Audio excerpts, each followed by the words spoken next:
इस लेक्चर में raising legal age of marriage for women के बारे में डिस्कस करेंगे। पिछले कई सालों से ये डिबेट चल रही थी, चर्चाएं चल रही थी कि जो लड़की की एज है मैरिज की 18 साल, उसको लड़के की एज के बराबर किया जाए। 21 साल है लड़के की और 18 है लड़की की, कि दोनों की एज बराबर हो, 21 साल में ही शादी की जाए, मिनिमम एज हो इतनी।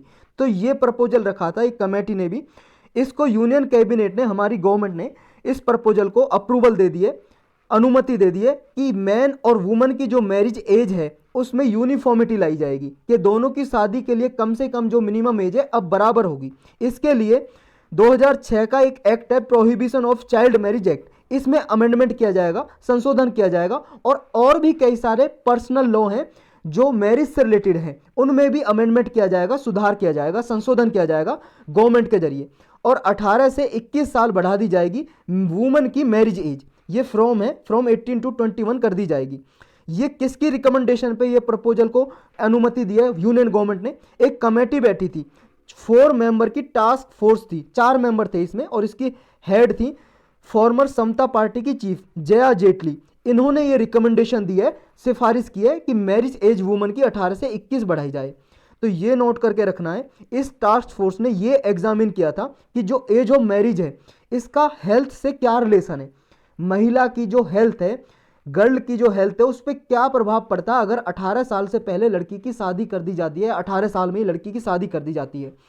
देखो इससे बहुत सारे इफेक्ट पड़ते हैं, प्रभाव पड़ते हैं, जैसे इन्फेंट मोर्टेलिटी, जो न्यूट्रिशनल क्वालिटी होती है बॉडी में वुमन की में 18 साल की लड़की की में वो बहुत ही कम होती है। तो अगर उस टाइम पे अगर वो बच्चे को जन्म दे, प्रेग्नेंट हो जाए, तो इन्फेंट मोर्टेलिटी रेट ज़्यादा रहता है, यानी कि बच्चे की जन्म के दौरान मृत्यु हो जाती है या 1 साल के अंदर मृत्यु हो जाती है, मोर्टेलिटी का मतलब डेथ, तो ये ज़्यादा होती है। मैटरनली मोर्टेलिटी, कभी कभी ऐसा भी होता है भाई साहब, डिलीवरी के दौरान लड़की की भी मृत्यु हो जाती है, इसको बोलते हैं मैटरनल मोर्टेलिटी, यानी कि माताओं की डेथ हो जाती है। नेक्स्ट है न्यूट्रिशनल लेवल है जो मदर्स और चिल्ड्रन में, वो बहुत ही कम होता है, ये रिलेशन देखे गए इससे। तो ये legal framework of minimum age for woman है मैरिज के लिए, ये क्या है, इंडिया में कब से स्टार्ट हुआ, ये लीगल तरीके से, यानी कि एक्ट बना के, कानून बना के गवर्नमेंट द्वारा। इंडिया में देखो पहली बार एक लॉ बनाया गया ब्रिटिश टाइम में, जिसका नाम है शारदा एक्ट, 1929 का है। इसमें मैरिज की एज, पहली बार मैरिज की एज फिक्स की गई लड़के और लड़की दोनों के लिए। फिर दोबारा देखो 1929 में इसको रिप्लेस कर दिया, यानी कि रिनेम कर दिया, उसका नाम बदल दिया, इस एक्ट का, शारदा एक्ट का नाम कर दिया चाइल्ड मैरिज रिस्ट्रेन एक्ट 1929। फिर आज़ादी के बाद 1978 में इस एक्ट को अमेंडमेंट किया और मैरिज एज को बढ़ा दिया, पहले कम थी और इसको एज को बढ़ा दिया, मिनिमम एज को लड़कियों के लिए 18 साल कर दी और लड़कों के लिए 21 साल कर दी। फिर इसको देखो ये सेम रहा एज तो, लेकिन इस एक्ट का नाम इसको रिप्लेस कर दिया, जो 1978 का एक्ट था, और इसको 1978 का एक्ट तो बनाया ये वाला, ये 1978 में ये एज बढ़ा दी, लेकिन जो ये वाला एक्ट है ना 1929 का चाइल्ड मैरिज रिस्ट्रेन एक्ट 1929, इसको देखो रिप्लेस कर दिया 2006 के एक्ट ने। चाइल्ड मैरिज रिस्ट्रेन एक्ट है जो 1929 का, इसका नाम बदल के रख दिया और इसको रिप्लेस कर दिया, इसको रिमूव कर दिया बिल्कुल। दूसरा एक्ट आया 2006 में, prohibition of child marriage act 2006। तो इसको लॉ बना के जो चाइल्ड मैरिज है, हमारे यहाँ पे बच्चों की शादी कर दी जाती है 18 साल से पहले, उनको रोकने के लिए ये एक्ट लाया गया। डिफरेंट रिलीजन में मैरिज एज का क्या प्रोविजन है? देखो हमारे इंडिया में बहुत सारे धर्म के लोग रहते हैं, हर धर्म के लिए अलग अलग लॉ हैं, कानून हैं, उनके हिसाब से कितनी मैरिज एज है हमारे इंडिया में। देखो अगर हिंदू धर्म की बात करें तो उसके लिए एक एक्ट है 1955 का हिंदू मैरिज एक्ट, इसके अनुसार लड़की की एज 18 साल होनी चाहिए कम से कम और लड़के की 21 होनी चाहिए, यानी कि ब्राइड के लिए, दुल्हन के लिए 18 साल और ग्रूम के लिए, दुल्हा के लिए 21 साल होनी चाहिए। इस्लाम में देखें, मुस्लिम धर्म में ये माइनर की एज है जब लड़की अटेन कर ले पुबर्टी, पुबर्टी का मतलब जब किशोर अवस्था में हो जाए, यानी कि लगभग 14-15 साल की जब हो जाती है लड़की, तो वो शादी के लिए तैयार हो जाती है मुस्लिम लॉ के अकॉर्डिंग। मुस्लिम धर्म में जो शादियां होती हैं वो उनके जो सरिया लॉ है, सरिया लॉ को ही वो मानते हैं, यानी कि जब लड़की की एज पुबर्टी में पहुंच जाती है तब वो शादी कर सकते हैं। तो इनकी मैरिज हमारे इंडिया में भी इस हिसाब से ही होती है, यानी कि इनकी 18 साल से पहले हो सकती है मैरिज। नेक्स्ट है स्पेशल मैरिज एक्ट है 1954 का, और एक है prohibition of child marriage act 2006। इन दोनों में ही मिनिमम एज है, जो minimum age of consent for marriage woman और मैन के लिए 18 और 21 साल है, तो इसमें सेम है। और नए जो मैरिज लॉ होंगे, यानी कि जो सारे एक्ट हैं एक तो ये वाला special marriage act, prohibition of child marriage act, और एक हिंदू मैरिज एक्ट। इन तीनों मैरिज एक्ट में अमेंडमेंट करना पड़ेगा गवर्नमेंट को, तभी जाके होगा, क्योंकि सब में लिखा हुआ है 18 और 21, अब इनको 18 से 21 करना पड़ेगा गर्ल के लिए। तीनों मैरिज एक्ट ने जो ये तीनों में अमेंडमेंट करना पड़ेगा, संशोधन करना पड़ेगा। तो मुस्लिम लॉ में भी अमेंडमेंट किया जा सकता है क्या? जो मुस्लिम लॉ है, देखो मुस्लिम लॉ क्या है, वो सरिया लॉ का ही कोडिफिकेशन है। जो सरिया लॉ चलते हैं भाई साहब मुस्लिम कंट्रीज में, उसका ही हमारे इंडिया में एक तरह से ये पार्ट है। लेकिन देखो सुप्रीम कोर्ट ने Saira Bano versus union of India में ये जजमेंट दिया था कि जो इंस्टेंट ट्रिपल तलाक की जो प्रैक्टिस है वो अनकॉन्स्टिट्यूशनल है, असंवैधानिक है। अब आप कहोगे यहाँ तो बात चल रही है मैरिज एज की, ये ट्रिपल तलाक का मामला कहाँ से आ गया? देखो अभी आएगा, तसल्ली रखो, इससे रिलेटेड है ये। कैसे? क्योंकि सुप्रीम कोर्ट ने एक बात बोली थी इस जजमेंट में, इस वर्डिक्ट में, फैसले में। इसमें यह तो कहा था कि जो ट्रिपल तलाक है इंस्टेंटली, जैसे बोलते हैं ना तलाक तलाक तलाक 3 बार, तो इसको बोला था ऐसे तलाक देना ये अनकॉन्स्टिट्यूशनल है, असंवैधानिक है, डिक्लेयर कर दिया इस केस में Saira Bano versus union of India में। तो यहां पे ये क्वेश्चन उठा, क्या सुप्रीम कोर्ट रिलीजियस लॉ में, डिवाइन लॉ में, जो धार्मिक कानून है, धार्मिक अपने जो रीति रिवाज है, उसमें इंटरफेयर कर सकता है क्या? उन पे क्वेश्चन रेज कर सकता है कि क्या ये पावर है सुप्रीम कोर्ट के पास? तो सुप्रीम कोर्ट ने कहा कि भाई साहब देखो, कोर्ट क्या है, ये जितने भी सारे पर्सनल लॉ हैं, सुप्रीम कोर्ट ने बोला जितने भी सारे पर्सनल लॉ हैं, मतलब धार्मिक रिलीजियस कानून है, रिलीजियस रीति रिवाज है, जो ये धार्मिक रीति रिवाज, ये सब कॉन्स्टिट्यूशनल फ्रेमवर्क के अंदर आते हैं, हमारे संविधान के अंदर आते हैं, संविधान से बाहर नहीं हो सकते ये सुप्रीम कोर्ट ने बोला। यानी कि जब संविधान के अंदर है तो ये है subject to public order, morality and health. यानी कि ये क्या है, पब्लिक ऑर्डर को वॉयलेट नहीं कर सकते, उल्लंघन नहीं कर सकते। मॉरलिटी यानी कि नैतिकता का ये उल्लंघन नहीं कर सकते। हेल्थ का ये वॉयलेशन नहीं करते, हेल्थ को ये अंडरमाइन नहीं कर सकते। तो इनको मानना ही पड़ेगा। यानी कि जो मैरिज है, अब देखो यहां रिलेट होता है age of consent of marriage, यानी कि जब मैरिज की जाएगी किससे रिलेटेड है भाई साहब? हेल्थ से तो है, मॉरलिटी से तो है। तो इसलिए तो ये वर्डिक्ट इसलिए इंपॉर्टेंट है एज ऑफ मैरिज के लिए, Saira Bano versus union of India. कुछ एक्सपर्ट ये भी सजेस्ट करते हैं कि मिनिमम एज ऑफ मैरिज है, ये देखो पब्लिक हेल्थ के अंदर जस्टिफाइड है। ये बिल्कुल सही बात है कि पब्लिक हेल्थ यानी कि हेल्थ पे इफेक्ट पड़ता है महिला की पे। लेकिन सेवरल डिफरिंग वर्डिक्ट हैं हाई कोर्ट के जो अलग अलग हैं। कई सारे हाई कोर्ट ने हमारे इंडिया में ऐसे वर्डिक्ट दिए जो अलग अलग है। कभी कहते हैं पर्सनल लॉ ऊपर रहेंगे, कभी कहते हैं कि कॉन्स्टिट्यूशन ऊपर रहेगा। वो क्या है, ये जजमेंट दो देख लेते हैं, इनको आप क्रिटिसिज्म में लिख सकते हो। देखो फरवरी में इस साल ही Punjab and Haryana high court जो चंडीगढ़ में है, इसका एक वर्डिक्ट आया, फैसला आया। उसमें देखो एक शादी हुई थी मुस्लिम कपल की, 17 साल की उसमें लड़की थी और 36 साल का उसमें आदमी था, इनकी शादी हुई थी।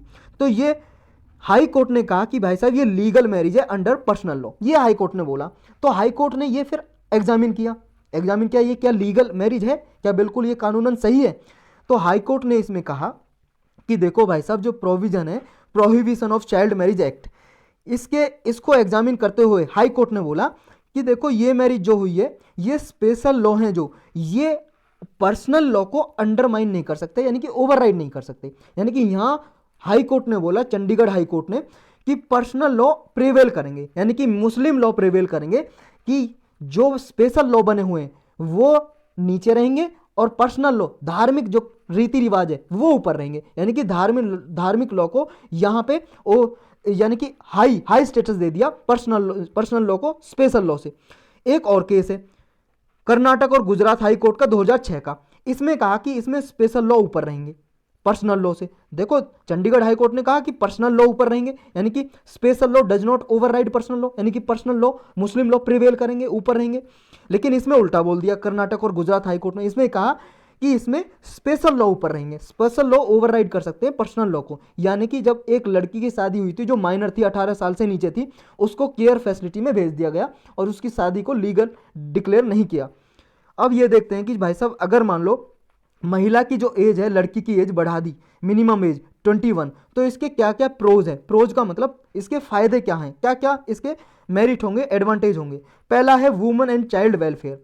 देखो पॉवर्टी मदर की जब होती है, मदर गरीब होती है, सबसे एक बड़ा रोल जल्दी शादी करने का गरीबी माना जाता है, क्योंकि जब ये गरीब है महिला तो वो अंडर नूरिशमेंट भी होगी, यानी कि उसकी बॉडी में पोषक तत्व की कमी होगी, यानी कि न्यूट्रिशनल डाइट नहीं ले पाएगी, और उसका बच्चा भी न्यूट्रिशनल डाइट नहीं ले पाएगा। और जब जल्दी शादी कर दी जाएगी, अर्ली एज ऑफ मैरिज, जल्दी शादी कर दी जाएगी, यानी कि 18 साल से कम उम्र में या 18 साल में, तो फिर ये संभावना भी है कि भाई साहब प्रेगनेंसी भी जल्दी हो जाए, महिला है जो प्रेग्नेंट हो जाएगी, गर्भवती। और इसका प्रभाव किस पे पड़ेगा, माता पे भी पड़ेगा, क्योंकि न्यूट्रिशन लेवल बहुत ही कम है माता में। और माता पे तो पड़ेगा ही, उसके बच्चे पे भी पड़ेगा, यानी कि ओवरऑल हेल्थ पे इफेक्ट पड़ेगा और उसकी मेंटल वेलबींग पे, यानी कि मेंटलिटी के मेंटल हेल्थ पे भी और फिजिकल हेल्थ पे भी, दोनों पे प्रभाव पड़ेगा। और देखो इसमें ये साइंटिफिक स्टडी की गई, इसमें ये भी देखा गया जब माता में और बच्चे में न्यूट्रिशनल क्वालिटी की कमी होती है तो भाई साहब दिमाग भी, उसका माइंड भी सही से काम नहीं कर पाता और उसकी जो सोचने समझने की कैपेबिलिटी है कम रह जाती है और बच्चा पढ़ने में भी होशियार नहीं रहता। नेक्स्ट है women's empowerment act and gender parity.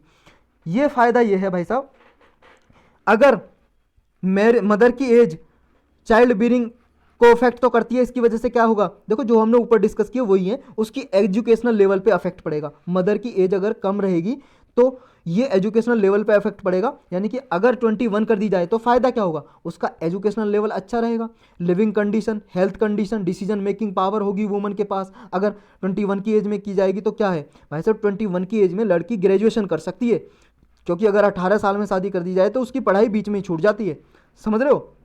तो फिर टैकलिंग चाइल्ड मैरिज, देखो इंडिया में largest number of child marriage होती हैं पूरे वर्ल्ड में, सबसे ज़्यादा इंडिया में ही होती हैं बच्चों की जो शादियां होती हैं। तो अगर ये जो लॉ बनेंगे 21 साल एज कर दी जाएगी तो चाइल्ड मैरिज को रोकने में सहायता मिलेगी। लेकिन इसके कुछ नुकसान भी हैं, जो एज इंक्रीज की जा रही है उसके कुछ कॉन्स भी हैं। कॉन्स का मतलब नुकसान, डीमेरिट, डिसएडवांटेज। पहला है difficulty in fighting child marriage. देखो भाई साहब अभी तक का जो कानून था वो तो ये कहता है ना 18 साल लड़की की एज हो और 21 साल लड़के की हो, बॉय की, लेकिन अभी भी तो शादी 18 साल से पहले हो रही है। तो ये लोग जो ऑलरेडी बने हुए हैं वही चाइल्ड मैरिज को नहीं रोक पा रहे, तो ये 21 साल एज बढ़ा दी तो ये तो बहुत डिफिकल्ट हो जाएगा। बहुत सारी जो मैरिज हैं वो चाइल्ड मैरिज में काउंट की जाएंगी, तो चाइल्ड मैरिज तो और इंक्रीज हो जाएंगी। तो चाइल्ड मैरिज को लॉ कोई फायदेमंद नहीं दिखा कि चाइल्ड मैरिज को प्रिवेंट किया जाए। तो एक तो ये इसकी डीमेरिट हुई, यानी कि चाइल्ड मैरिज है जो डिक्लाइन की हैं, लेकिन उसका डेटा कितना है, देखो 2015-16 में 27% चाइल्ड मैरिज होती थी और 2019-20 में 23%, बहुत ही कम इसमें डिक्रीज हुई है लॉ के कारण। ये नेशनल फैमिली हेल्थ सर्वे 5 का डेटा है भाई साहब, इसे एज इट इज आप याद रखना। नेशनल फैमिली हेल्थ सर्वे 5 के अकॉर्डिंग 27% चाइल्ड मैरिज थी 2015-16 में और 23 2019-20 में। 70% जो अर्ली मैरिज है, मतलब 70% जो सब पहले शादी हो जाती हैं, टोटल मान लो 100 शादी होती हैं उनमें से 17 जो मैरिज है वो डिप्राइव्ड कम्युनिटी में होती हैं, वंचित समुदाय में, जैसे जूल कास्ट में, एससी कम्युनिटी के लोग में, अनुसूचित जाति और अनुसूचित जनजाति जूल ट्राइब में शादियां होती हैं।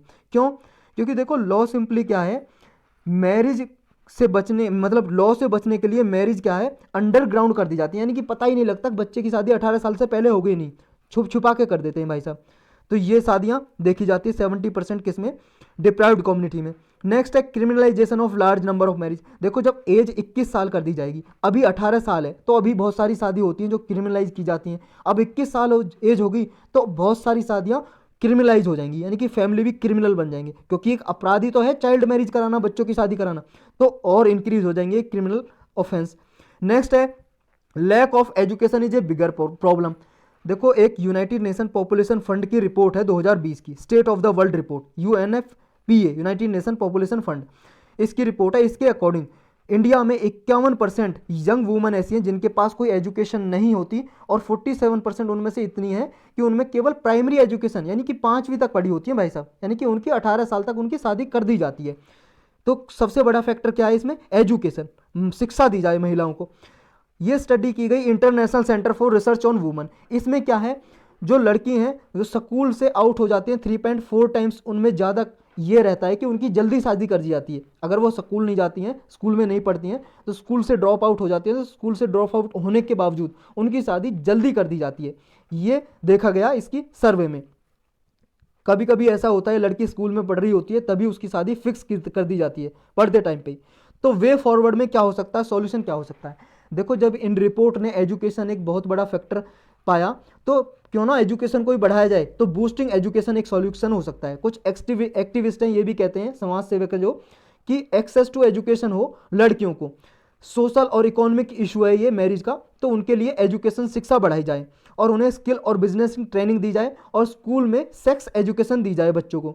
नेक्स्ट है इंक्रीजिंग एक्सेसिबिलिटी टू स्कूल, यानी कि जो अभी कम लड़कियां स्कूल अटेंड कर पाती हैं उनमें एक्सेस हो, यानी कि उनके घर के पास स्कूल खुलें और कॉलेजेस हों गर्ल्स के लिए, ट्रांसपोर्टेशन फैसिलिटी हो ताकि वो एजुकेशन ले पाएँ।